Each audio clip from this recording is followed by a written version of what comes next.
I guess if you watch a TV show nowadays, you just assume every single episode is to be continued, to be continued, to be continued from the last episode you watched. It's not like the 80s and 90s where maybe a few times a season there was to be continued at the bottom of the screen and you'd go, what? What? A whole week of suspense to be continued? And then the following week, they would remind you what happened last week on Cheers, last week on Growing Pains, last week on Golden Girls, last week on The Fresh Prince of Bel-Air. And you go, oh, I've waited a whole week. I waited a whole week. Here we go, the to be continued. Now, they don't have to do to be continued. You just assume it's all to be continued. Well, this podcast is not that. This podcast is something new and different every week, except for right now. To be continued from last podcast, from 210 to 211, I'm back from Denver. Had a good time in Denver. Did I get that MDDS on the flight coming home? Yes, even with all the clonazepam. Came home rocking a little bit. And it was at a 7 on a scale of 1 to 10. And it's not just the flight, it's the tram, it's the shuttle, it's the Uber. It's a lot of motion. A day of travel is a lot of motion. And if you have disembarkment syndrome, it's too much motion. It's going to throw off your vestibular system, perhaps even if you're taking pills, even if you're taking meds. And then that night, my wife and I are on the couch, and she says, just go outside and start walking around the streets. At night, look at the furthest star and walk towards it. That's what you got to do. You actually have to stomp your feet and look on the horizon line and just walk towards it. Oh, yeah, and keep taking your pills. But I'm tapering off now. I'm going from 0.5 to 0.25 mg, and I'll be all done by Friday. But what's the symptom? Tired, drained, exhausted. You just feel the fatigue. So I feel the fatigue. No regrets. Happy I went. Good to see some relatives. But there it is. On a scale of 1 to 10, came back with a 7. Then it went to a 5. Then it went to a 4, then I went to a 2, and right now I'm hovering around a 1. So that's a success story. Last time on Here We Go, I'm gonna take a flight, and then this week I took the flight. I'm back. It went from a 7 to a 1. I'm good, tapering off. How you doing? Welcome in episode 211. What do you know about 211? Steel Reserve, they discontinued it. I just googled it. Steel Reserve malt liquor 40s. Are you kidding?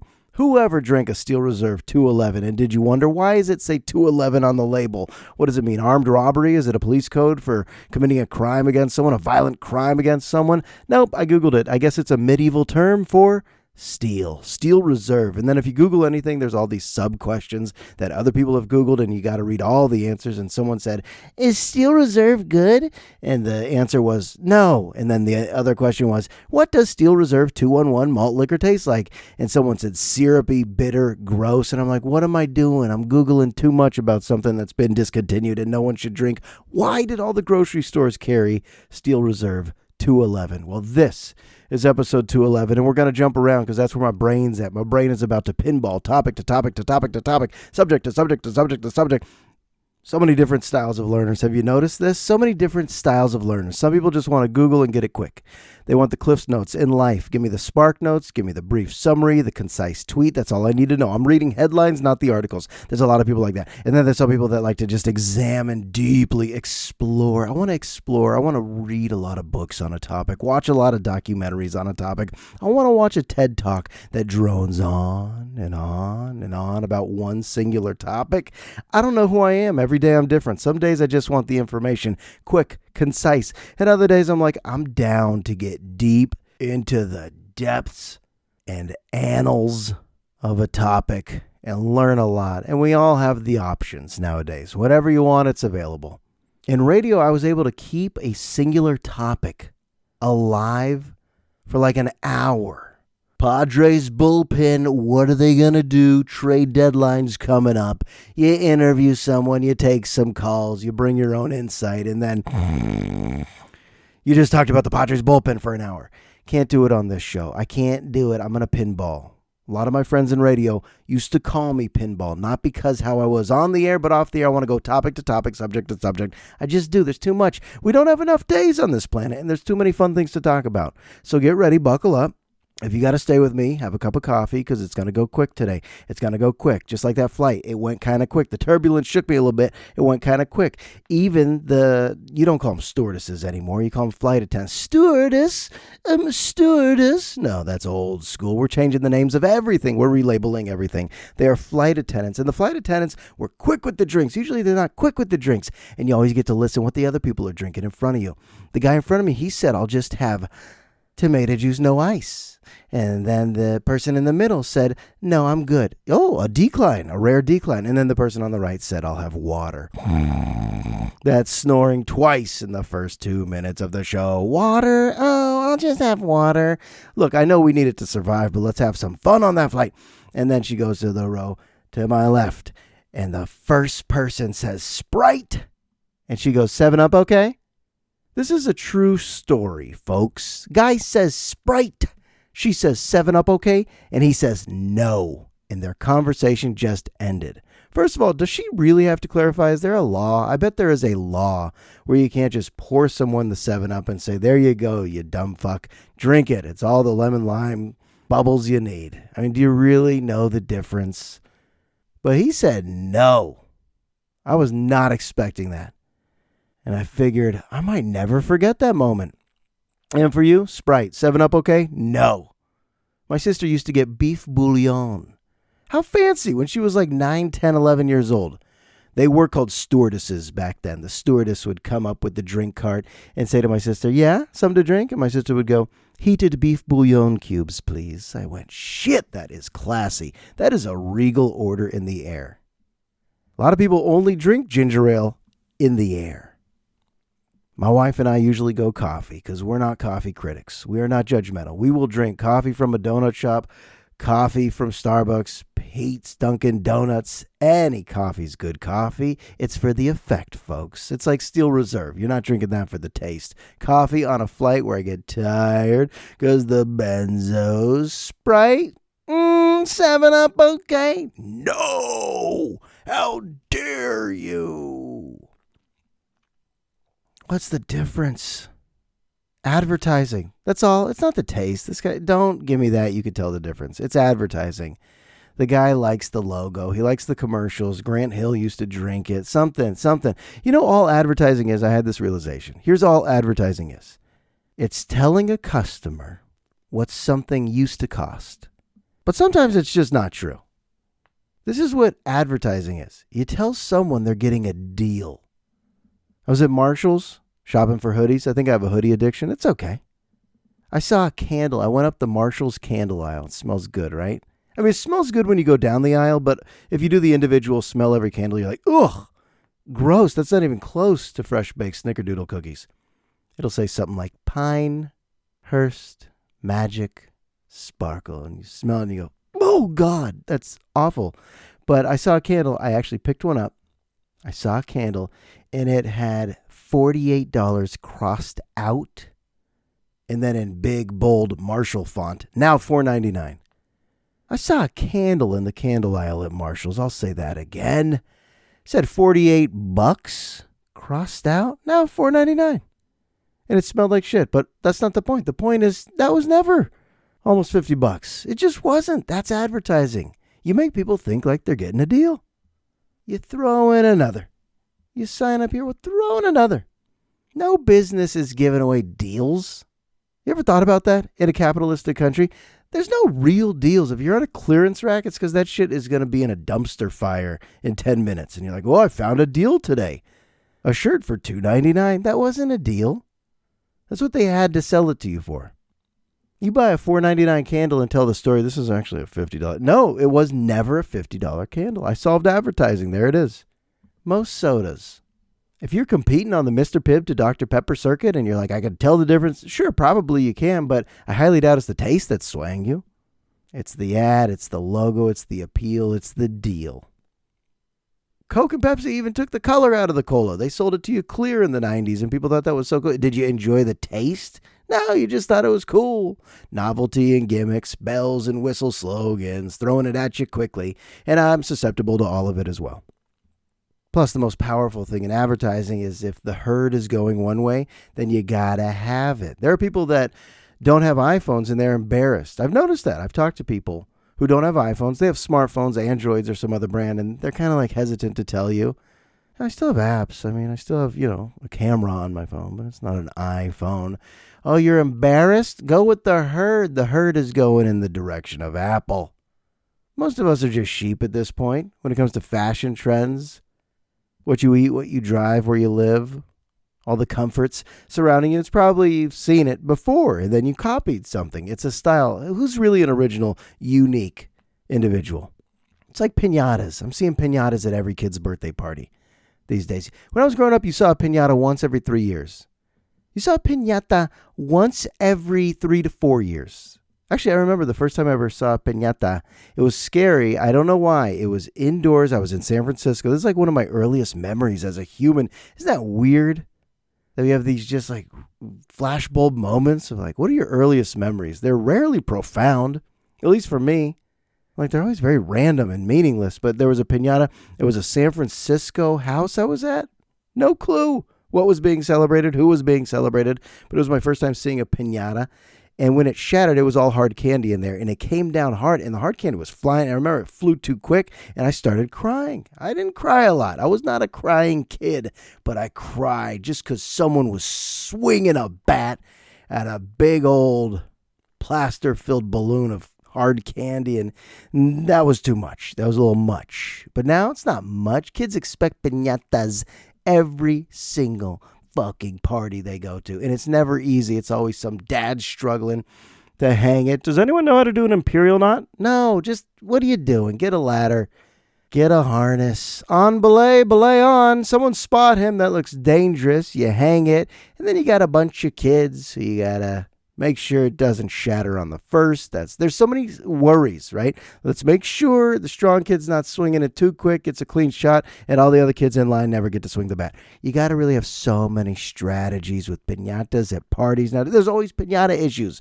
Pissues. There's always piñata issues. And there's never a party without a piñata. And kids love it. And now it's more than candy that pops out of there. By the way, hard candy, parents aren't that dumb anymore. Parents aren't doing hard candy in a piñata. Parents are stuffing it. They're stuffing it with toys, squishy, soft toys, and soft gummy candy.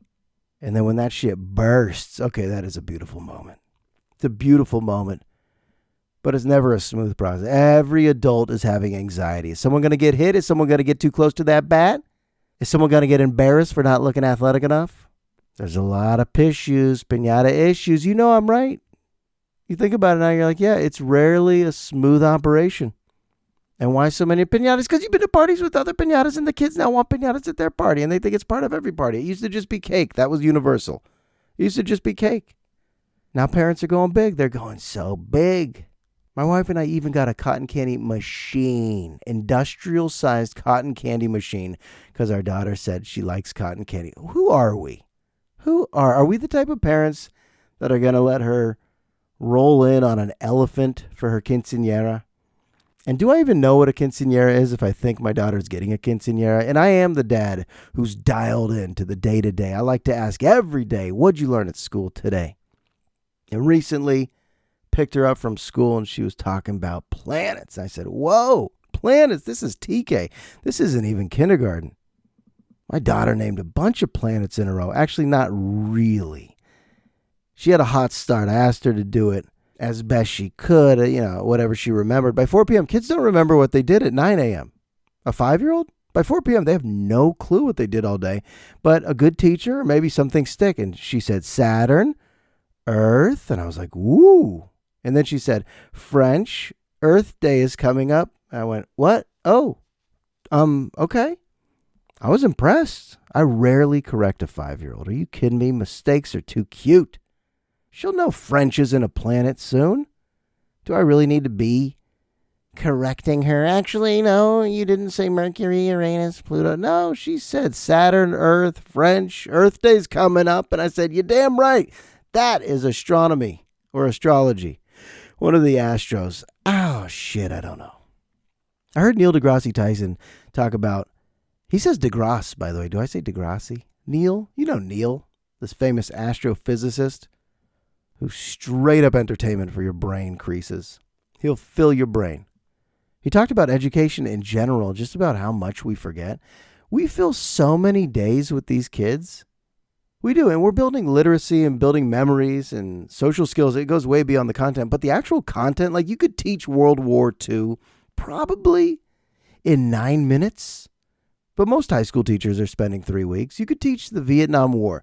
Like if I just told you what caused it, who was in charge, making the decisions, what were the results, probably take 27 minutes. Korean War, I could probably teach you about the Korean War in 4 minutes. But teachers, we stretch it with assignments and videos and collaborative group work and presentations and projects and tests. Holy shit. So Neil was basically saying the world of education is forgetting how much everyone's going to forget. And he proved it with Spanish class. Most people who take Spanish for 1, 2, 3 years, I took it for 4 years, they're still struggling with almuerzo, desayuno, cena. Which one is lunch, breakfast, dinner? They might be good for a moment, but things just fade. And language is the perfect example of something that fades if you don't use it. But most of the shit they're not using actively. Your math skills. What are your math skills right now? Just simply subtracting the difference of how much you saved with that candle at Marshall's, at the grocery store, maybe with some of your finances, but aren't you just using your calculator? What are your science skills? Really, what'd you learn in your science class? Meiosis, mitosis, all those experiments. What'd you learn? His point is it's all going to be forgotten. So you got to teach them how to learn, the skills of how to think and how to learn. It's way beyond content, how to interact, how to show up in a classroom and absorb, because those are the skills you'll take with you for the rest of your life. The type of learner you probably were in 5th grade and 10th grade into college, the type of learner you were, did it evolve or did it plateau? For a lot of people, that shit plateaus early, and you're always that type of learner. It's weird to think about, because most people give themselves the self-fulfilling prophecy of this is who I am and this is how I'm wired, and I guess it's going to be tough. We could all give kids a pep talk, and that's part of teaching, to inspire, to motivate. You can ascend and keep getting better and keep improving. But a lot of these kids are convinced of who they are at young ages. It's a sad part of it. I mean, there's some that are probably always willing to challenge themselves. And today I'm going to be better than I was yesterday, which is a great, healthy mindset. But for a lot of people, kids and adults, they're like, this is just who I am. I'm going to stumble through this lifetime in these colors with these qualities and traits and characteristics. And maybe that'll work out for me in one lane or another. Choose your lane in life. But the point that DeGrasse Tyson was saying is that we got to spend more time in these classrooms teaching them how to think and how to learn and how to grow in those ways instead of the actual minutia and the content. Hey, debate it if you want. I got to bounce around. Saturn, Earth, French. Earth Day's coming up. And guess what? Earth Day wasn't even invented till the 70s. So before that, littering was just fine. It was just fine. People weren't worried about the environment. In the 70s and the 80s, I have no memories of anyone worried about the environment. Maybe it was turn off the water while you're brushing your teeth, don't take long showers. But where we are right now, taking care of the earth, oh shit, that's a new emphasis. Earth Day is coming up, or it happened. I think it did happen. How'd you celebrate Earth Day? What'd you do? Did you litter? I hope not. I like how taking care of the environment is a debate. It's a political debate. That's almost funny, because Earth Day was a holiday that some politician enacted. Maybe Carter? Sure, I'll say Carter. Why not? Don't fact check. Don't Google. President says, hey, it's Earth Day. We're going to have a holiday where we start taking care of the earth. And just like any president who says anything, someone's going to go, I don't like it. I don't like it. How's that a debate? Universal truths? Do we have universal truths? Like, can we all agree that basketballs are round? Probably not. If we can't agree that the earth is round, we're not agreeing about basketballs. Speaking of basketballs, you see Steph? If you're a Bay Area sports fan, that means you've witnessed anything from Ricky Henderson to Joe Montana to Jerry Rice to Barry Bonds. But can we all agree Steph's just the greatest thing we've ever been blessed with up here in the Bay Area? I was texting with some buddies, and they're like, it's not even a debate anymore. If you watch Steph on a nightly basis, if you're watching Stephen Curry, we've had so many great players in so many sports, but no one's done this. We're watching godlike skills. Sports got legend. I'm talking about history book stuff. Beyond Babe Ruth. Yes, we teach Babe Ruth. We can go through the 20s. Hey, and then the 20s, and then the Sultan of SWAT. To be a sports figure who gets into history books, oh my God, you got to be a big deal. Like Muhammad Ali level, I think Steph is there. And that's your Sports Minute. It's brought to you by the Boot Barn. Steel Toe, Suede, Uggs, Clarks, and Hungry Man. I think that's a TV dinner.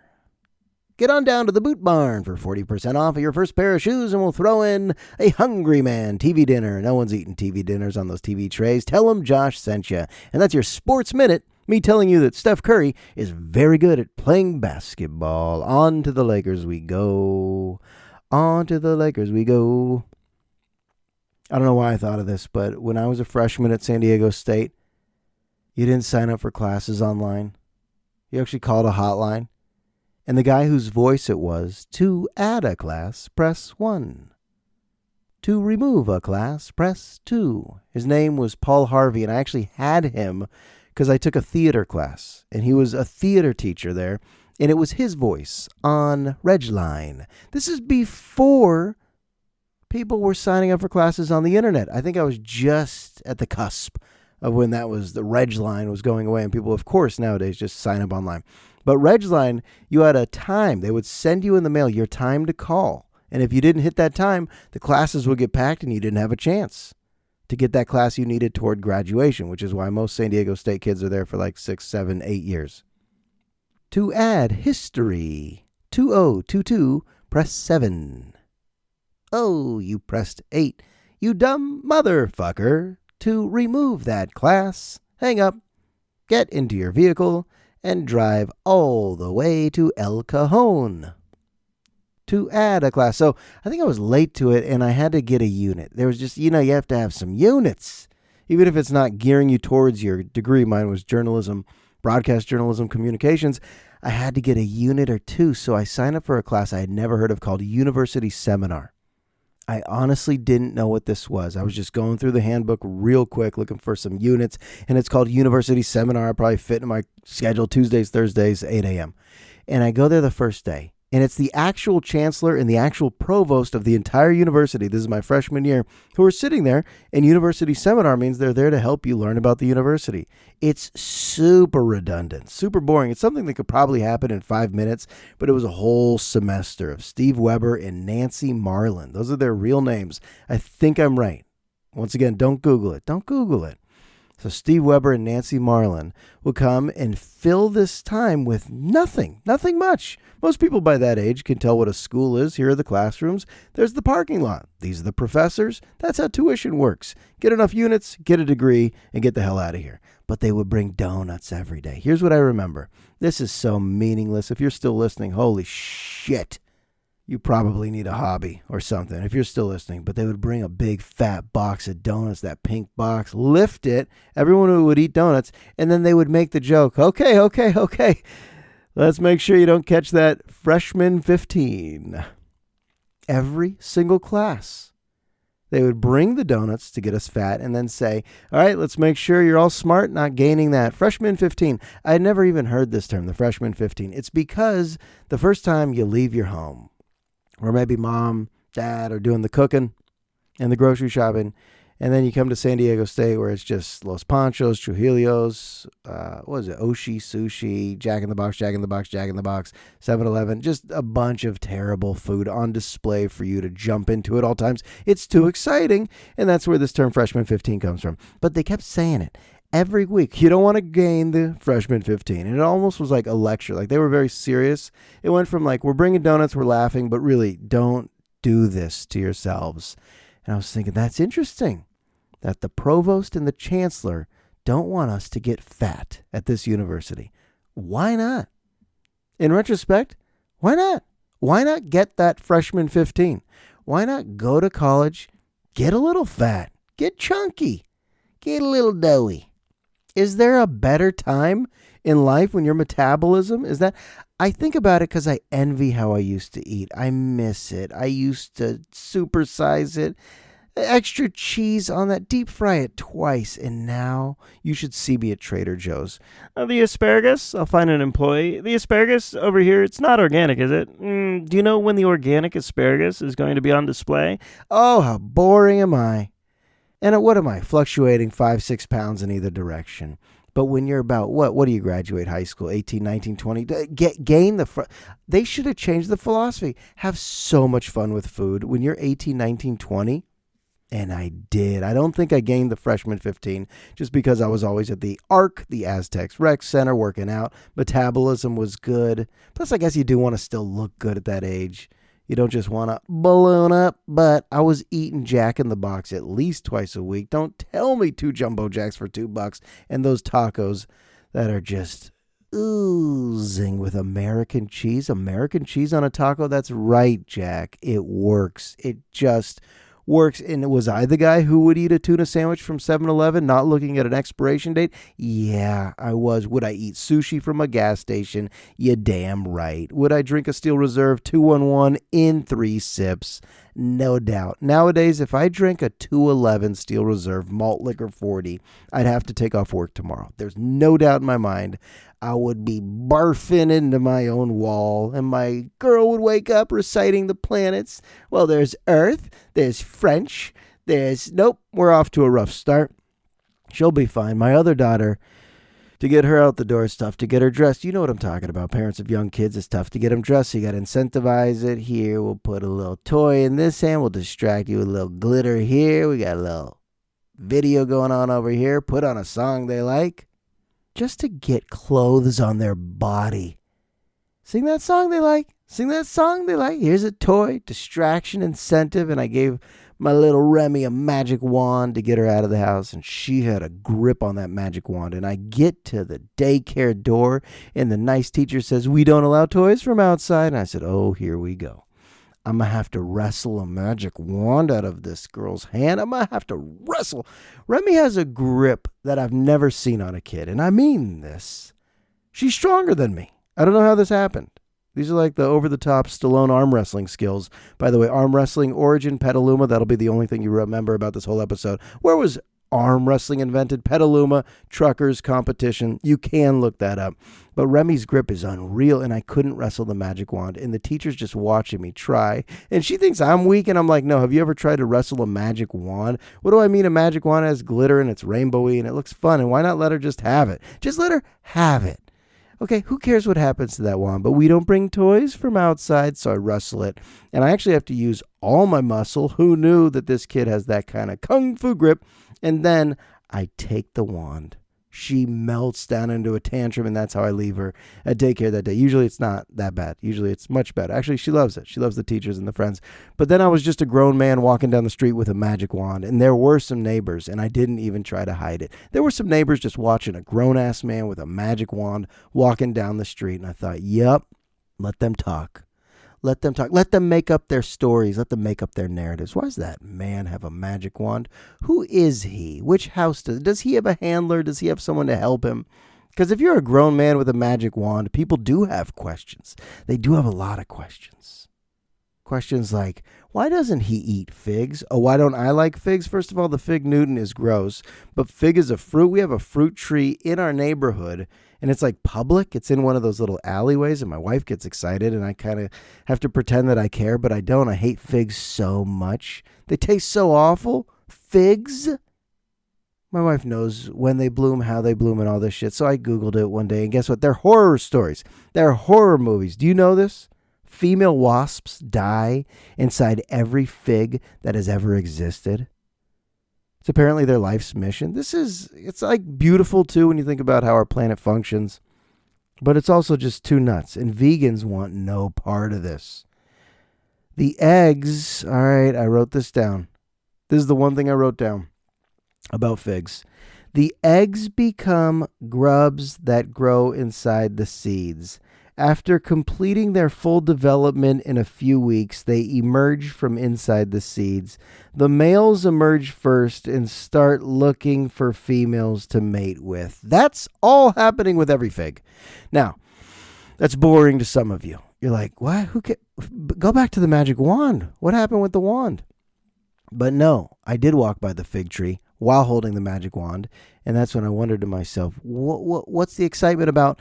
And there it is. There should be not only no excitement, but fear. Dead wasps inside every fig, and after they develop for a few weeks, they emerge from inside the seeds, and the males emerge first. This is what you're eating? Oh, boy. This is what you're eating, you fig lovers. So gross. I'm going to fill a piñata with figs. Next time. Next time. There won't be no next time, as Marshall Mathers once told us. Marshall who?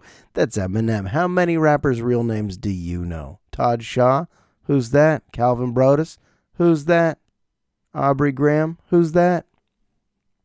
Sean Carter? Who's that? All right. Let's settle down like the end of a therapy session. All right. Let's kind of take it down a notch.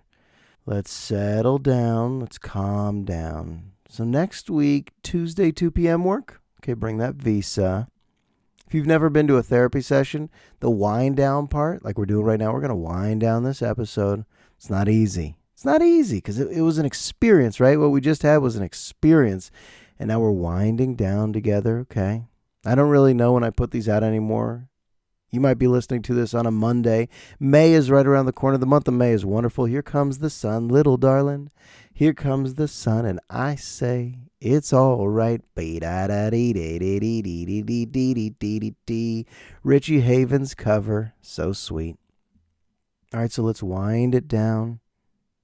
One thing about tapering off the benzos is I need to calm down and chill, and I don't have that ability. I'm a pinball. I go and go and go. This brain doesn't stop. It creates insomnia. And I'm going to miss the benzodiazepines because I was sleeping well. I was like a purring cat.